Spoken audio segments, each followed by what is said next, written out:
मराठाओं के बारे में जब भी बात की जाती है तो सीना गर्व से चौड़ा हो जाता है। मराठा साम्राज्य भारत के इतिहास के सबसे महान साम्राज्यों में से एक रहा है। इसकी शुरुआत छत्रपति शिवाजी महाराज ने की थी और उनका सिर्फ एक ही सपना था कि पूरे देश में हिंद स्वराज की स्थापना की जाए। वे मुगलों जैसे विदेशी आक्रमणकारियों के सख्त खिलाफ थे। आज की इस वीडियो में हम मराठा साम्राज्य के 4 महान योद्धाओं के बारे में आपको बताएंगे और हमारा दावा है कि ये वीडियो देखते हुए आपको कई बार गूज़बम्प्स भी आएंगे और आपको गर्व महसूस होगा कि भारत की जिस धरती पर ऐसे वीर योद्धाओं का जन्म हुआ है, आज आप उसी भूमि पर शांति पूर्वक जीवन यापन कर रहे हैं। वीडियो की कुछ बातें आपको विचलित भी कर सकती हैं, लेकिन आप दिल थाम कर ये वीडियो अंत तक जरूर देखें। श्रीमंत छत्रपति शिवाजी महाराज।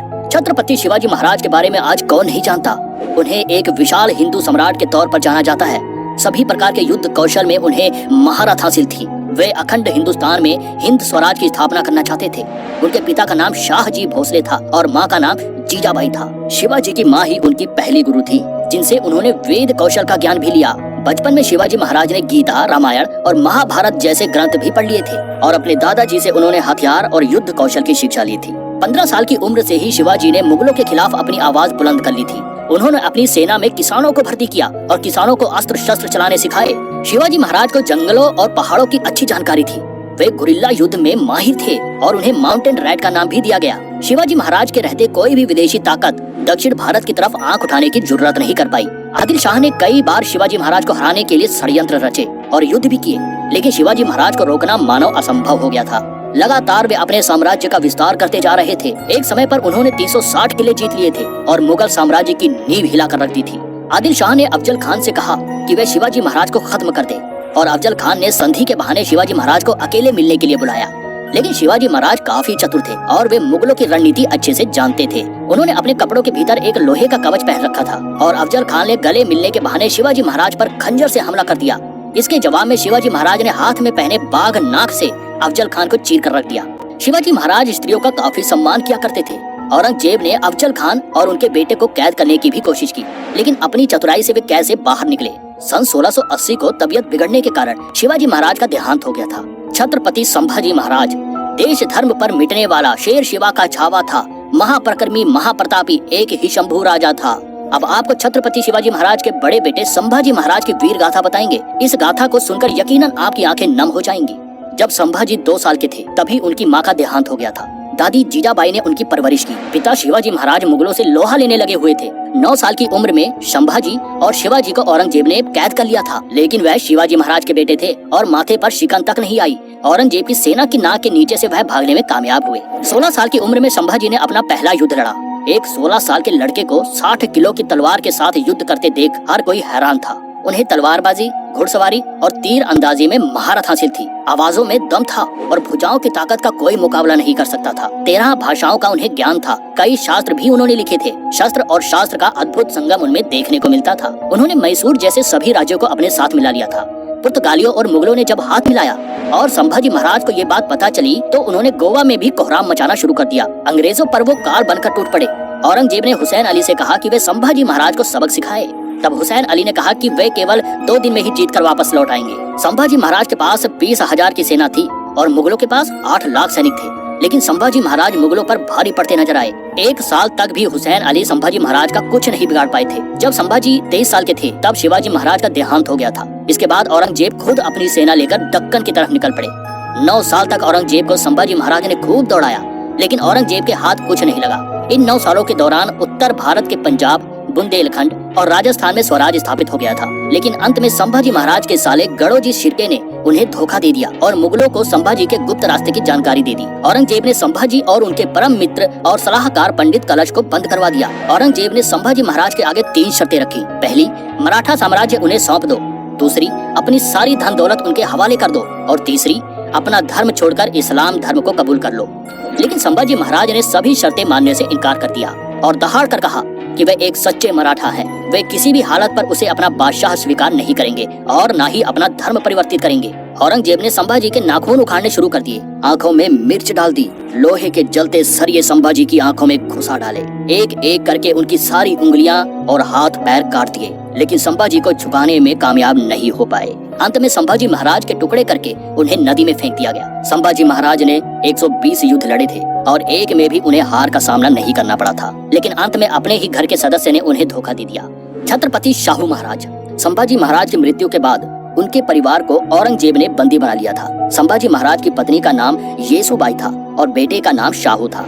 शाहू महाराज का जन्म 18 मई 1682 को हुआ था और जब वे 4 साल के थे तभी उन्हें छत्रपति घोषित कर दिया गया था। लेकिन 1899 में औरंगजेब ने येसुबाई और शाहू जी को आजीवन कारावास की सजा सुनाई।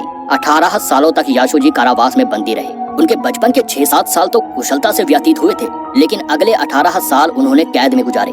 पर शाहू जी महाराज की रगों में शिवाजी महाराज और संभाजी महाराज का खून दौड़ रहा था और वे काफी समझदार भी थे। अपनी समझदारी के दम पर उन्होंने औरंगजेब का दिल जीत लिया था। शाहू जी ने मराठा और मुगलों के बीच अच्छे संबंध बनाने के प्रयास किए।